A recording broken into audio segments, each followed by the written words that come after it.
खर्च करके आज प्रेस वार्ता का आयोजन करना पड़ा। हमारे माननीय जिला अध्यक्ष जी श्री के प्रजापति जी को कल शाम को ही जब उनने सुना कि एक प्रत्याशी को बीजेपी द्वारा जबरन से परेशान किया जाता है, तो जिलाध्यक्ष जी बिना आते हैं प्रत्याशी के घर पहुंचे और आज हमें प्रेस वार्ता करने के लिए मजबूर होना पड़ा। और आगे की प्रेस वार्ता को हमारे जिलाध्यक्ष जी।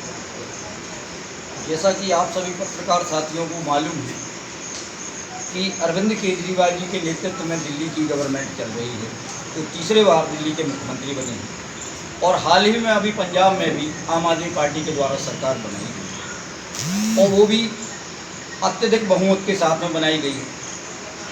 क्योंकि आम आदमी पार्टी विकास की राजनीति करती है, आम आदमी पार्टी जन सेवा की राजनीति करती है, जन मुद्दों की राजनीति करती है, जिसमें शिक्षा, स्वास्थ्य, बिजली, पानी, महिला सुरक्षा एवं अन्य सभी जनहितकारी योजनाओं को लागू किया गया। इसी से भारतीय जनता पार्टी बौखलाकर जब हमने मध्य प्रदेश में पूरी ताकत के साथ चुनाव लड़ने की घोषणा की और इसके बाद भारतीय जनता पार्टी बौखलाई हुई है क्योंकि सत्ता में बैठी हुई है। यदि हम बात करते हैं मध्य प्रदेश के परिप्रेक्ष्य में, तो करीब 18 वर्ष से मध्य प्रदेश में भारतीय जनता पार्टी का शासन है। भारतीय जनता पार्टी ने विकास की बात तो की जाती है, लेकिन वास्तव में विकास नहीं किया।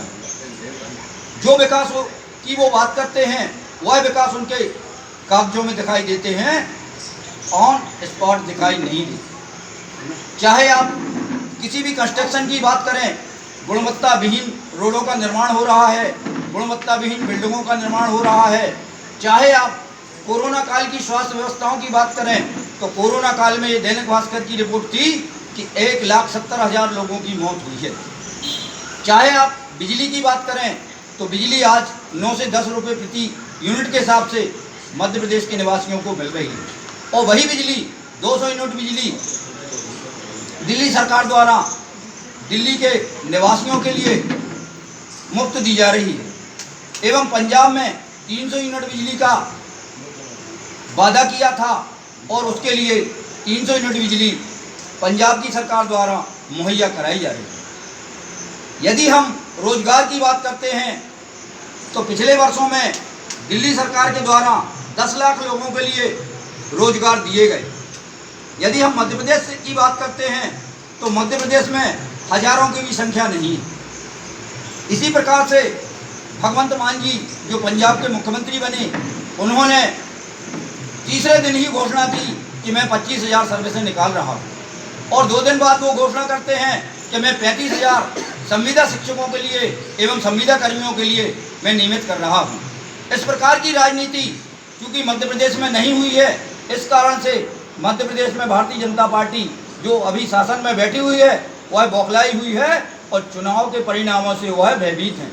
क्योंकि जनता परिवर्तन चाह रही है, इस कारण से हमारे प्रत्याशियों को तोड़ा जा रहा है, उनको धमकियां दी जा रही हैं, उनके लिए तोड़ने का प्रयास किया जा रहा है। क्योंकि कल ही की बात है, मुझे जानकारी ज्ञात हुई कि प्रताप वार्ड क्रमांक 1 जिसकी प्रत्याशी विमला विश्वकर्मा जी हैं, उनके लिए भारतीय जनता पार्टी वालों ने उनके परिजन, उनके लड़के और उनके समर्थक को बुला के पार्टी की सदस्यता हासिल करा दी गई।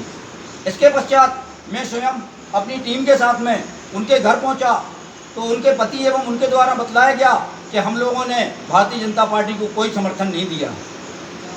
यदि हम बात करें कि उनके लड़के ने सदस्यता हासिल कर ली है भारतीय जनता पार्टी की, तो हमारे यहाँ मध्य प्रदेश का एक बहुत अच्छा एग्जाम्पल है जो विजय राजे सिंधिया और माधवराव सिंधिया और वर्तमान में ज्योतिरादित्य सिंधिया आपस में माँ बेटे थे।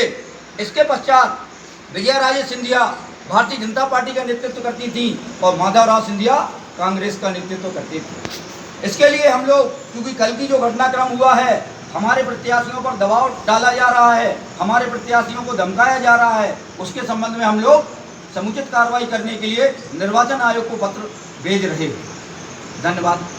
यदि आप लोगों को कोई क्वेश्चन हो तो आप पूछ सकते हैं। आप लोगों ने प्रत्याशी को क्यों नहीं बुलाया यहाँ पर? जी, प्रत्याशी जो है ना जी, वहाँ यहाँ पर क्यों नहीं बुलाया? मैंने सूचना भेजी थी, अभी वो आ नहीं पाया। आज हम देख रहे हैं जिस प्रकार के दबाव डाले जा रहे हैं, तो उस बीच मीडिया के सामने आना बहुत ही असंभव है। तो उस पर पुलिस कार्रवाई भी तो हो सकती है ना, पुलिस में जाए कोई दबाव डाल रहा है, धमकी दे रहा है। तो आवेदन पत्र दिया जाए। आज एक आवेदन तैयार स्थानीय प्रशासन को लेकर कोई शिकायत करी है आपने? दवा या धमकी, आपने कहा कि धमकाया जा रहा है, दबाव बनाया जा रहा है, तो आपने इसको लेकर कोई शिकायत करी है? स्थानीय प्रशासन के लिए अभी मैंने कलेक्टर महोदय के लिए एक लेटर लिखा हुआ था, जो मैंने व्हाट्सएप के माध्यम से भेजा हुआ था, और अभी निर्वाचन आयोग के लिए भी मैंने शिकायत बना ली है, अभी तुरंत हम लोग